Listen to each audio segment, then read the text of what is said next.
Bismillahirrahmanirrahim. Assalamualaikum warahmatullahi wabarakatuh. Jumpa lagi dengan saya Tesar pada sesi tatap muka kedua kaitannya dengan dasar pemberian pakan pada ternak unggas. Hari ini kita akan menyampaikan kaitannya dengan faktor-faktor yang berpengaruh atau yang mempengaruhi kebutuhan pakan pada unggas. Demikian pula kaitannya dengan teknik pemberian pakan.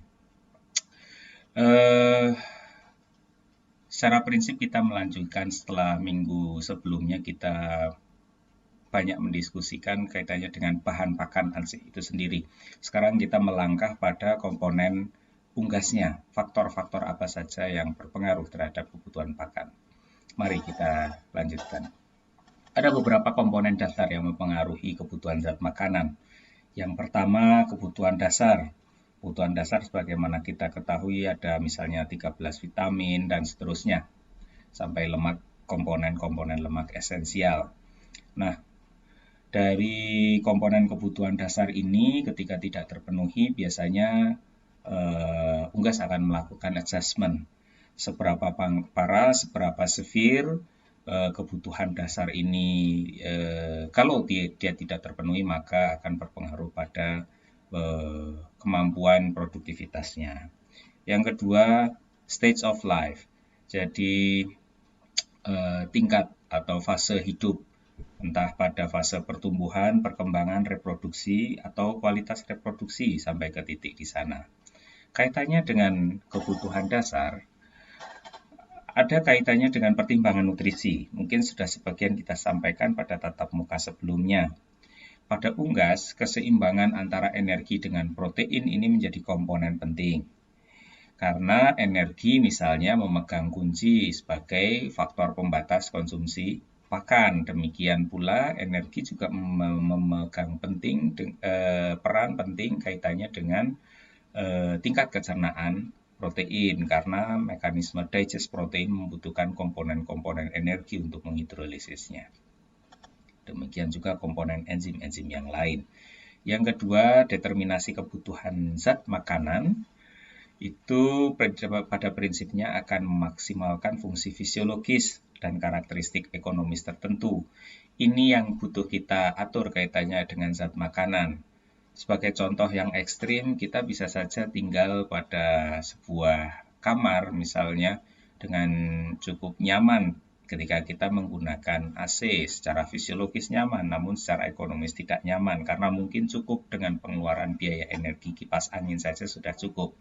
Nah, titik-titik optimasi itu yang coba kita kaji atau kita lihat pada dasar pemberian pakan. Artinya ada level standar minimal yang ditargetkan untuk memaksimalkan produk atau selama tidak banyak perubahan pada kualitas produk, maka kita menentukan settlement minimalnya untuk memperoleh dampak ekonomis yang lebih besar, artinya secara positif.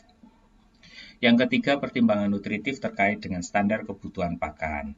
Biasanya kebutuhan pakan ini dinyatakan dalam jumlah zat pakan yang dibutuhkan per hari atau konsentrasi di dalam ransum untuk unggas. Selama kebutuhan standar ini bisa terpenuhi, maka kapasitas produksi biasanya tidak akan banyak bermasalah. Itu kaitannya dengan nomor 1. Kemudian yang kedua, kaitannya dengan stage of life, saya mengambil contoh pada ayam petelur. Ayam petelur pada fase produksi itu kan ada fase inisiasi, fase awal produksi, kemudian fase puncak dan post peak production atau pasca puncak. Nah, produksi telur ini merupakan komponen high demand uses kaitannya dengan pemenuhan nutrisi. Nah, sebaliknya intermediate ketika masuk fase produksi ya, intermediate skala kepentingannya yaitu komponen pertumbuhan dan penggemukan.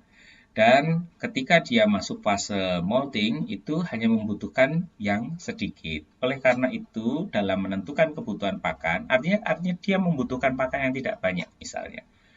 Dia membutuhkan pakan banyak, artinya padat nutrisi maupun jumlah ketika berproduksi maksimal. Tapi kalau dia hanya sebatas pertumbuhan penggemukan maka tidak sebanyak ketika fase produksi misalnya. Demikian pula fase molting. Nah, ini akan menentukan baik besaran jumlah maupun tingkat kepadatan nutrien kandungan nutrien yang perlu kita berikan pada ayam atau unggas secara umum. Misalnya dalam hal ini kita contohkan pada ayam petelur. Lanjutannya, pada poin ketiga ada penyakit dan stres. Tingkat stres ini berpengaruh, salah satunya antara lain dengan mikrobia di dalam usus. Nah, pada akhirnya biasanya akan berpengaruh juga pada bentuk anatomi dan fisiologi saluran pencernaan. Oleh karena itu, kondisi-kondisi ini baik secara fisik maupun fisiologis akan bisa memberikan dampak terhadap tingkat kebutuhan.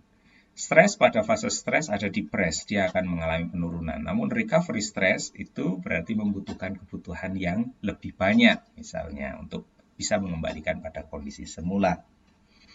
Kemudian kaitannya dengan variasi genetik, jenis strain yang berbeda pasti membutuhkan pakan yang berbeda. Mengapa? Karena secara prinsip pemberian pakan menjawab kebutuhan produksinya. Kita bisa mengukur fase produksi yang seperti apa atau fase pertumbuhan yang seperti apa, maka kita jawab itu dengan pemenuhan kebutuhan pakan.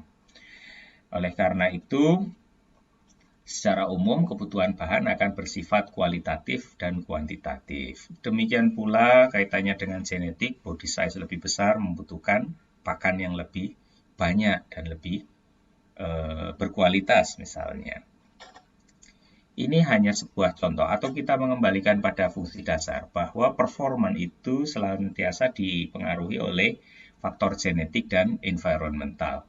Meskipun pakan menjadi komponen yang bisa kita manage di 70%, namun kita harus bisa melihat faktor genetiknya. Kalau kita bisa menganalogikan, ayam kampung sampai kapanpun, artinya dalam batasan tertentu ya, tidak akan bisa menyamai standar laju pertumbuhan ayam broiler kecuali sudah mengalami pemuliabiakan. Artinya template dasar ayam kampung secara umum, meskipun ada ayam kampung tertentu yang memiliki karakteristik fast growth. Ayam kampung yang memiliki standar dasar slow growth di-enhance proteinnya dengan misalnya kadar protein yang tinggi pun dia tidak akan bisa memanfaatkan dengan baik pada porsi tertentu, kecuali sudah ada perbaikan atau penyeragaman mutu genetiknya, sehingga dia bisa merespon lebih baik peningkatan kapasitas protein, pemanfaatan proteinnya. Oleh karena itu, kita sebetulnya harus bijaksana dalam memilah. Kalau dia tidak membutuhkan keju untuk tumbuh dengan baik, dia cukup dengan nutrien seadanya, ya sudah, karena dia tidak harus membutuhkan keju yang harganya mahal. Keunggulannya adalah dia tumbuh lebih lambat, tetapi dia tidak membutuhkan nutrisi banyak, artinya harga pakannya menjadi lebih murah, sehingga memiliki nilai kebutuhan tertentu. Analogi keju, analogi misalnya dibanding tempe dengan keju, dua hal yang mungkin berbeda, harganya berbeda, mutu nutrisinya memiliki kelebihan masing-masing. Tetapi respon misalnya genetik itu sangat tergantung pada potensi dasar genetiknya. Itu hanya contoh saja yang mungkin kurang begitu tepat. Tapi bisa dianalogikan dengan mudah kaitannya dengan pembiayaan sebagai salah satu komponen sumber protein. Ini adalah salah satu contoh. Pekin Drake, Pekin Duck, Muscovy Drake, dan Muscovy Duck. Ini adalah produk, ada hasil persilangan, ada yang tidak hasil persilangan. Kita melihat bahwa pada setiap fase pertumbuhan, titik infleksinya berbeda pada umur-umur tertentu. Artinya begini, bahwa dampak pemuliabiakan, persilangan, itu memberikan dampak laju pertumbuhan berbeda. Maka dengan konseptual seperti ini, standar kebutuhan pemberian pakan, baik jumlah maupun nutrisi akan menjadi sangat berbeda. Maka kita harus bisa mengenali produk apa, unggas apa yang kita pelihara. Baik, kita lanjutkan. Faktor-faktor komponen lain klimat itu juga memberikan kontribusi efisiensi pemanfaatan pakan. Kita mungkin sudah bisa akan mencoba mengkaji pada beberapa komponen di bawah. Demikian pula hubungan antar zat komponen makanan. Jadi pemberian pakan tidak hanya asal diberikan saja. Salah satu contohnya misalnya ada konsep antagonisme. Jadi tidak hanya pakan itu diformulasikan demikian saja, namun kadar-kadar tertentu bisa menjadi pertimbangan. Misalnya, peningkatan leusin dalam jumlah besar akan menghambat, menginterference, memberikan intervensi terhadap absorpsi isoleusin dan valin. Demikian pula sebaliknya. Oleh karena itu kita harus mengatur pada porsi yang pas atau diberikan pada waktu yang tepat, misalnya kaitannya dengan leusin dan isoleusin. Kemudian, ada beberapa prinsip yang harus kita tanamkan, harus kita pahami. Jadi tujuan konsumsi pada unggas itu secara prinsip tadi sebagaimana sudah disebutkan adalah menjawab kapasitas produksinya. Namun ada beberapa komponen pertimbangan-pertimbangan lain, yaitu karakteristik faktor pembatas. Ada beberapa teori yang sudah banyak digunakan dan sudah digunakan, teori ini lama sekali. Ada faktor pembatas berupa kaloristatik, glukostatik, aminostatik, dan lipostatik. Teori ini bisa kalian temukan pada buku-buku terbitan fisiologi yang cukup lama, kaitannya dengan teori ini, misalnya pada bukunya Haves misalnya. Artinya bahwa unggas akan mencoba secara fisiologis membatasi. Ketika kalori tubuhnya terpenuhi, maka dia membatasi itu. Demikian pula kadar gula, kadar asam amino tertentu. Oleh karena itu, kita perlu mengatur itu dengan baik. Jadi ini ada beberapa prinsip-prinsip yang juga mungkin berkaitan dengan pemenuhan kebutuhan atau penentuan kebutuhan untuk ternak unggas. Secara prinsip kita harus melakukan cross, bahwa kalau ada ketidakseimbangan, ada imbalance, maka manajemen pemberian pakan yang kita terapkan akan tidak efisien. Nah, kalau kita mengacu pada standar kebutuhan energi, ini ada beberapa contoh kaitannya dengan nutrisi. Umumnya ayam tidak akan mencapai pertumbuhan yang optimal jika kandungan energi metabolisnya kurang dari 2400.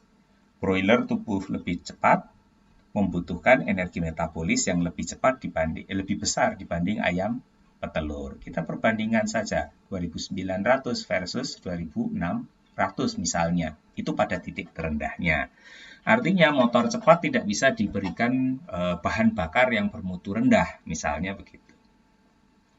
Kemudian ada penentu-penentu faktor lain, mulai dari kebutuhan pemanfaatan energi untuk kebutuhan basal meningkat.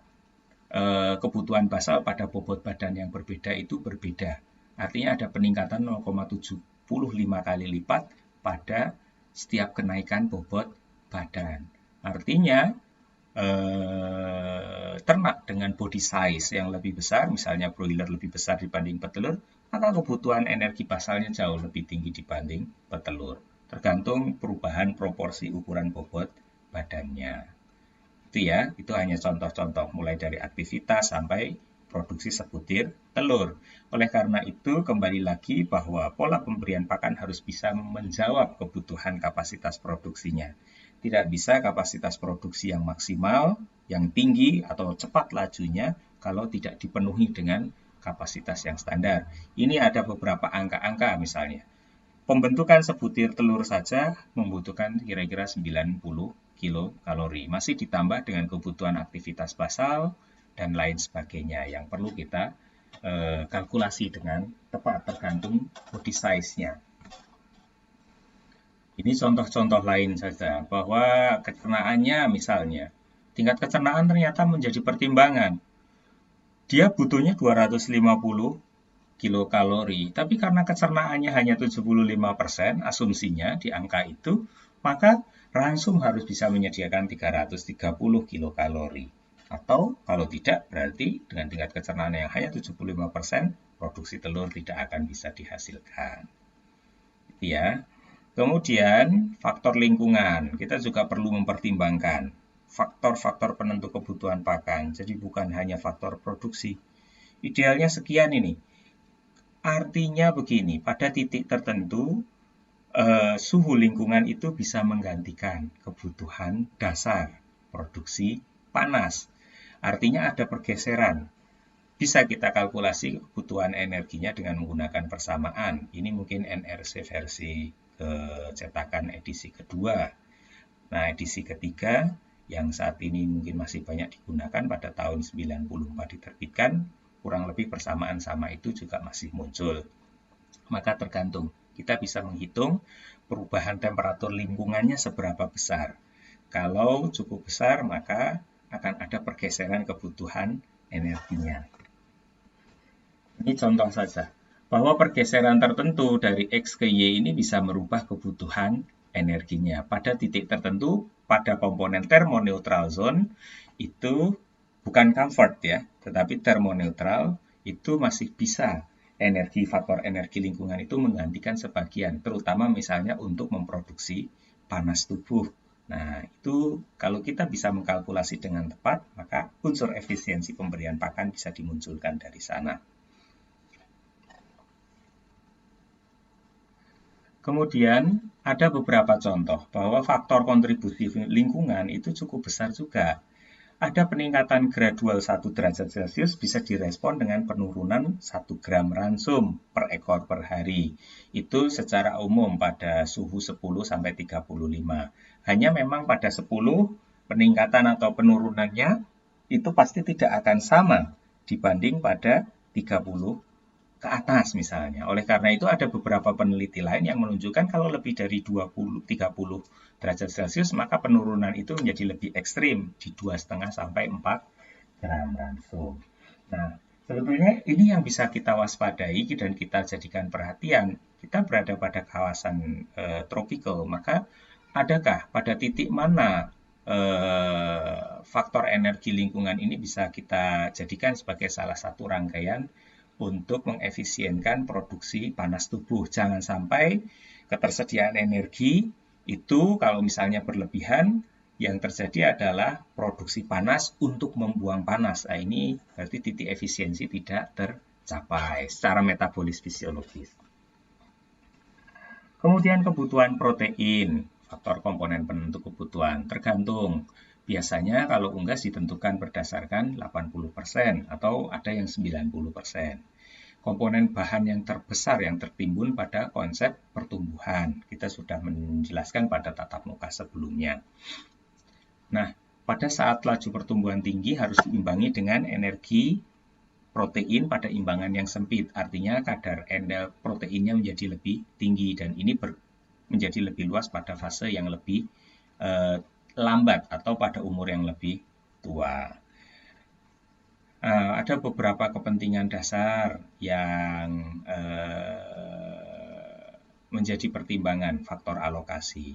Basal biasanya alokasinya cukup besar karena itu menjadi kepentingan pokok, menjadi prioritas. Baru kemudian kebutuhan protein dialokasikan untuk pertumbuhan adalah secondary. Artinya bahwa ketika basal terpenuhi, baru komponen produksi terpenuhi.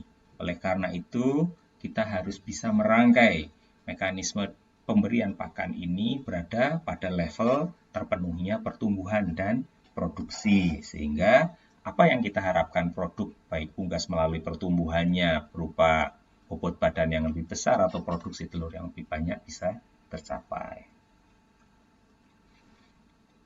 Ini hanya salah satu contoh saja, skematik representasi penggunaan pakan oleh unggas pada umur yang berbeda.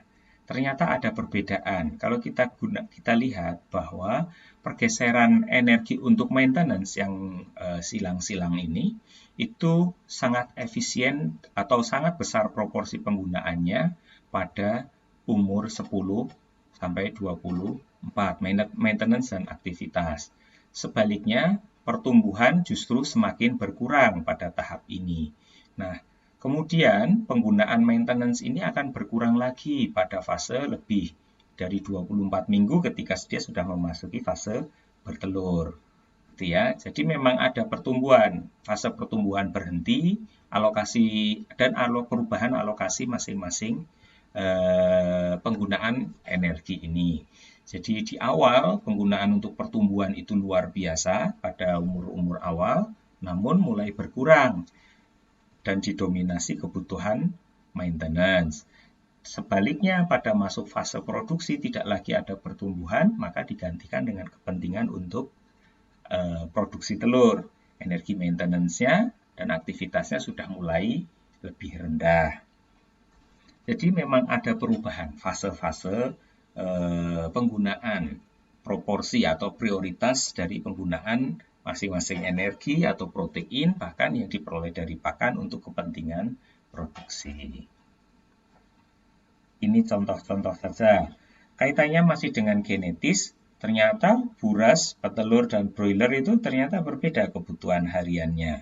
Nah, oleh karena itu prinsipnya kembalikan lagi bahwa dia memberikan jawaban terhadap kepentingan atau kebutuhan pertumbuhan fase produksi. Semakin cepat lajunya maka kebutuhannya semakin besar proteinnya.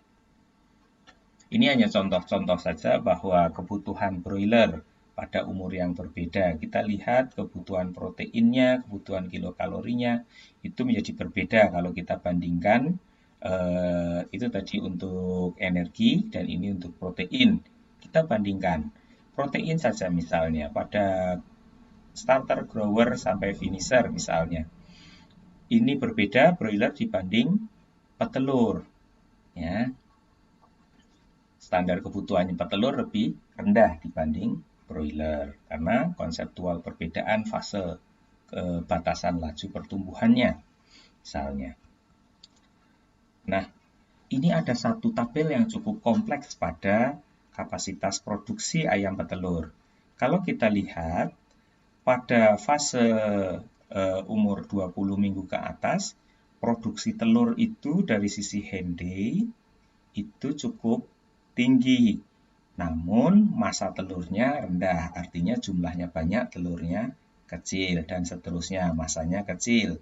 Dan masa itu baru mulai mengalami peningkatan, pada titik puncak terbesarnya menjelang 40 minggu yang kita tunjukkan dalam bentuk ekmas.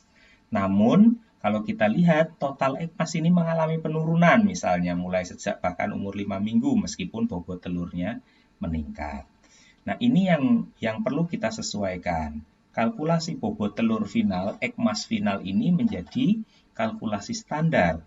Berapa jumlah besaran protein dan energi yang perlu kita provide pada pakan sampai akhirnya dia bisa masuk pada fase molting dan kita bisa mereduksi jumlah pakannya sehingga aspek kebutuhan ekonomi ini tetap terpenuhi.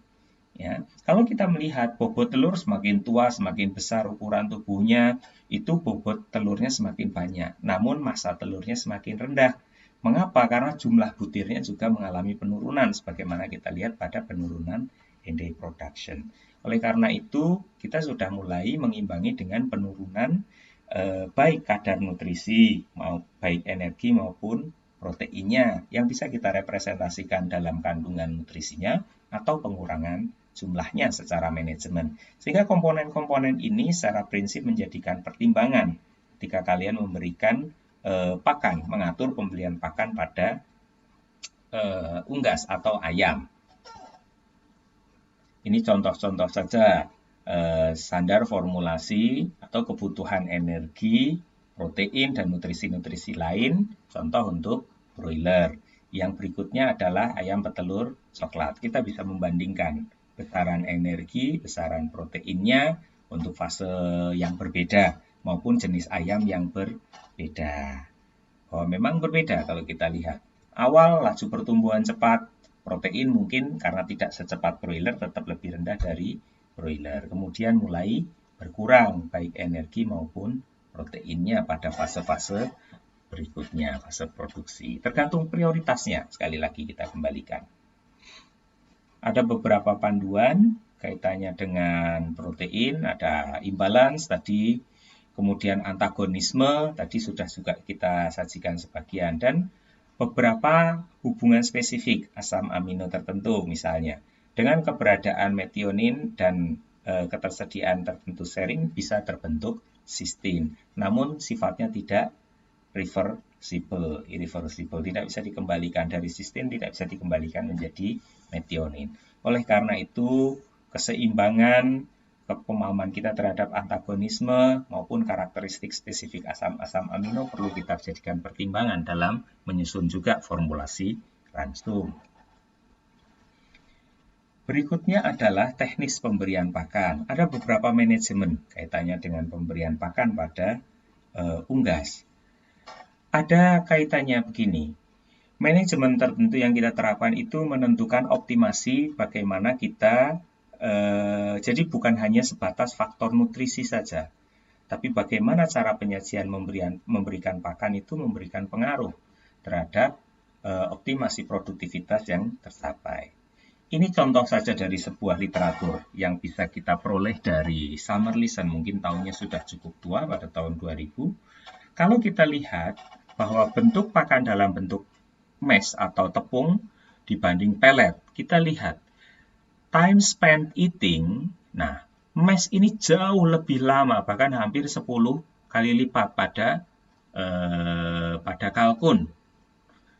Nah, pada ayam mencapai 3 kali lipat. Artinya, untuk mencapai jumlah yang sama, makanan konsumsi pakan yang sama, dengan model mash ini, bentuk penyajian bentuk pakan mash membutuhkan waktu yang lama, 3 kali bahkan sampai hampir 8 kali misalnya. Lebih lama dibanding bentuknya pellet.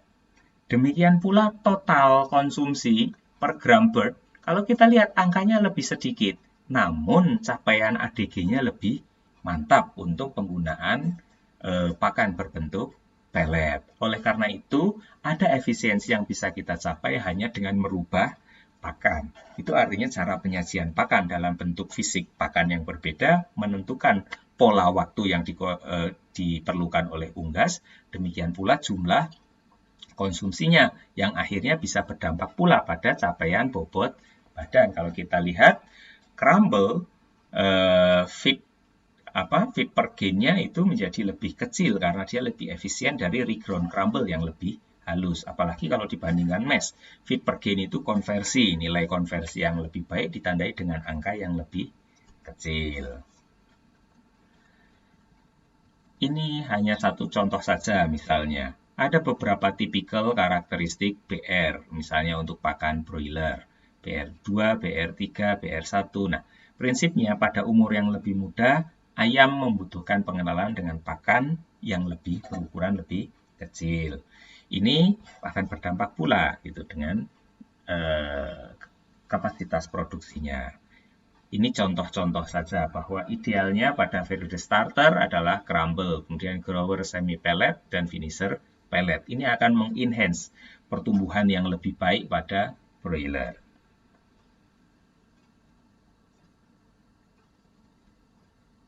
Nah, ini ada fase zona perubahan peralihannya. Ini contoh saja. Kaitannya apa? Pemberian pakan artinya di luar kebutuhan faktor durasi konsumsi maupun efisiensinya. Karena sebetulnya pertimbangan-pertimbangan ini misalnya pada umur berbeda diberikan ukuran yang berbeda. Secara fisik, anatomis paruh itu juga berkembang misalnya. Kemampuan dia mengambil itu juga berkembang. Artinya ada perubahan, tidak mungkin ayam kecil dikenalkan dengan pellet, maka dia akan mengalami kesulitan untuk mengkonsumsinya. Oleh karena itu, masih kaitannya dengan bentuk pakan, ayam petelur itu jarang diberikan pakan dengan pellet, karena tingkat efisiensi inputnya lebih tinggi, padahal ayam petelur itu dia butuh waktu yang lebih lama untuk mengkonvert, artinya memproses pakan. Artinya tidak masalah untuk ayam petelur, beda dengan broiler, mengkonsumsi makanan dengan lebih lama.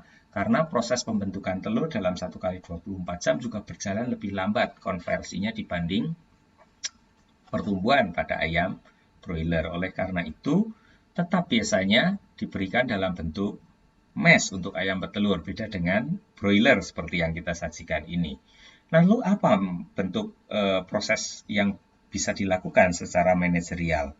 Potong paruh, debagging, atau pig trimming, sering disebut juga seperti itu. Itu adaptasi yang bisa kita lakukan secara manajemen, karena prinsipnya ayam termasuk picky, artinya dia memilih makanannya, maka kalau bentuknya mash, bagaimana caranya agar dia tidak milih? Paruhnya yang dipotong, ukuran sendoknya yang diperbesar, sehingga ketika mengambil dia tidak bisa memilih, tidak bisa mengorek-ngorek pakan lagi, memilih hanya diambil jagungnya, hanya diambil. Nah, dengan memperbesar ukuran paruh, artinya ketika dia kontak, dipapak misalnya dengan cara debagging, maka dia bisa mengambil pakan tanpa banyak memilih, sehingga efisiensinya lebih baik. Namun demikian mungkin ada aspek-aspek negatif karakteristik debagging ini mungkin sedikit bertentangan dengan animal welfare.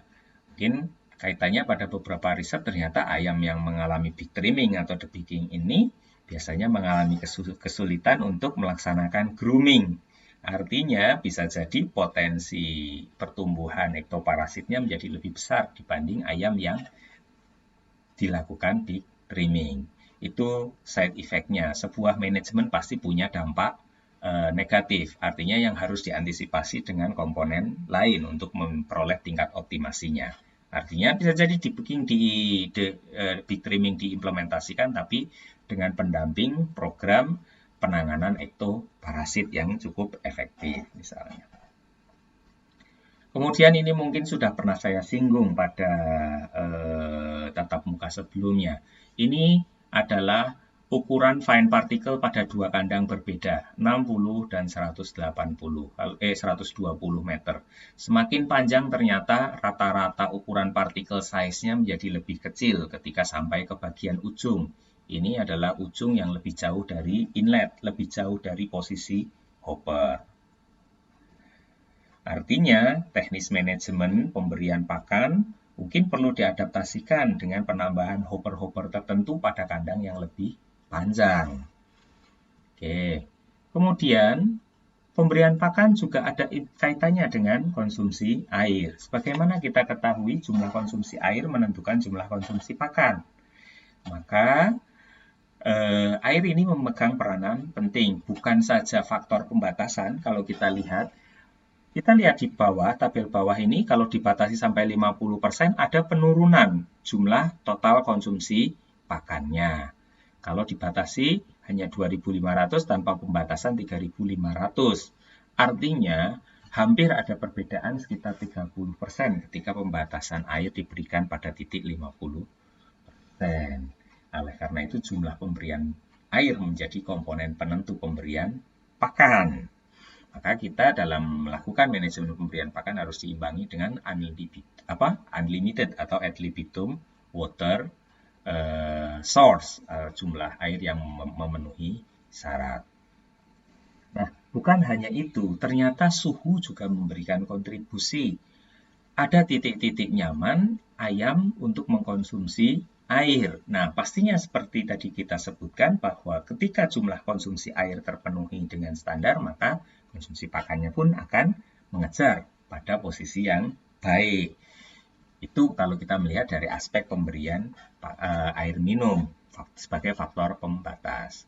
Kalau kita lihat feed per bird-nya ini pada suhu yang rendah itu lebih banyak dibanding suhu yang tinggi.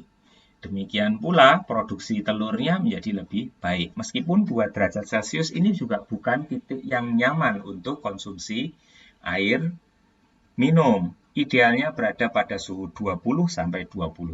Kalau kalian mencoba mencermati beberapa standar manual guide yang diterbitkan perusahaan-perusahaan besar ternama seperti Hendrix atau Lohmann, kita bisa melihat rata-rata standar water temperature berada pada 20-25 derajat Celcius yang menjadi favorable atau tingkat kesukaan unggas. Nah, kemudian ada beberapa contoh. Ini adalah pakan berbasis atau dengan kandungan asam lemak tertentu. Namun ternyata pola pemberian baik pagi, late, lebih siang misalnya, pola pemberiannya termasuk karakteristik asam lemaknya itu memberikan pengaruh terhadap karakteristik distribusi fatty acid pada hati.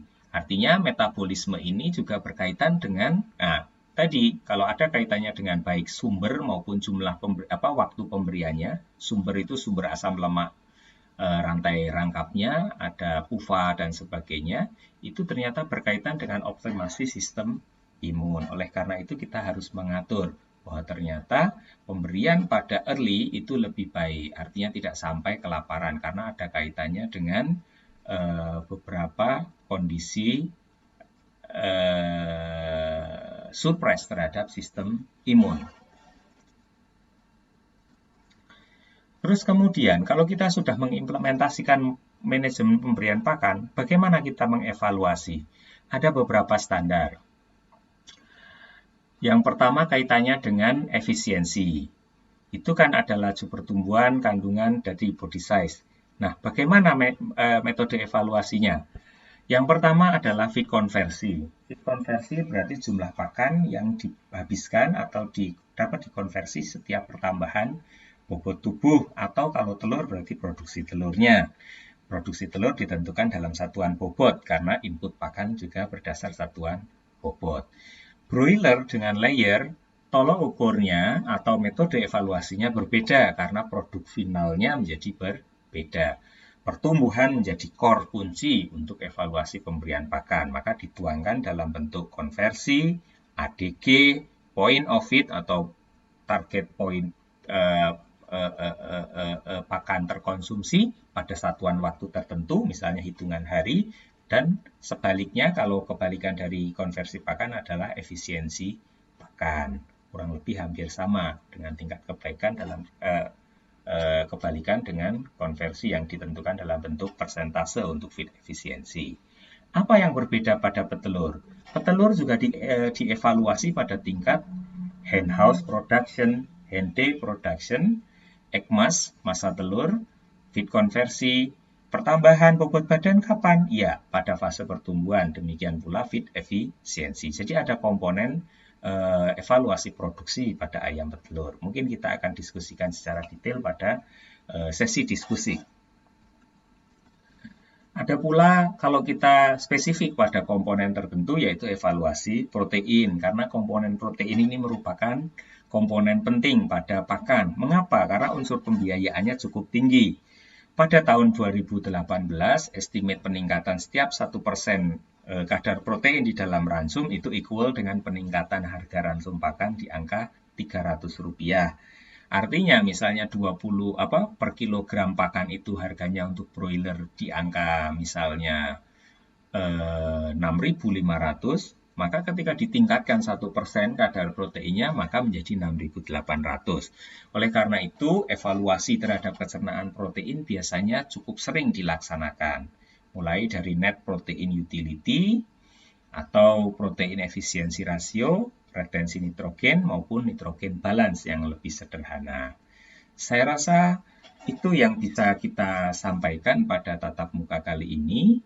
Selanjutnya saya akan membuka diskusi untuk bisa memperdalam beberapa materi yang mungkin terlalu ringkas saya sampaikan pada PPT ini. Saya rasa itu, mohon maaf apabila ada yang tidak tepat. Assalamualaikum warahmatullahi wabarakatuh. Semoga bermanfaat.